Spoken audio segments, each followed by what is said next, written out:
H1B వీసాల మీద America ఆంక్షల తర్వాతన పెను మార్పులు చోటు చేసుకున్నాయి. ఒకటి, విద్యార్థి వీసాల మీద ఇబ్బందితో అమెరికాకి వెళ్ళి చదువుకుని అక్కడే ఉద్యోగాలు చేద్దాం, లేకపోతే యూరప్ దేశాలు ఎక్కడైనా ఉద్యోగం చేద్దాం అనుకున్న వాళ్ళ సంఖ్య తగ్గిపోయింది. నెంబర్ 1, ఎందుకంటే వాళ్ళ వేధింపులు వీటిని తట్టుకోలేక.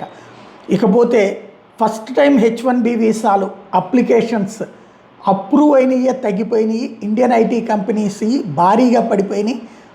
లాస్ట్ 10 ఏళ్లలో ఎన్నడూ లేని విధంగా కేవలం 4573 మాత్రమే అప్రూవ్ అయింది. ఆయా కంపెనీలు 4573 మందిని మాత్రమే అప్రూవ్ చేసినాయి. గత 10 ఏళ్లలో ఇంత దారుణమైనటువంటిది ఎప్పుడూ లేదట. ఏడాదికి కనీసం 70,000 80,000 దాకా వెళ్ళేది కాస్త ఈ స్థాయిలో పడిపోవడం అంటే అమెరికా మనకి ఎంత పెద్ద దెబ్బ కొట్టింది అన్నది అర్థమవుతుంది. వాళ్ళైతే క్లియర్గా ఉన్నారు.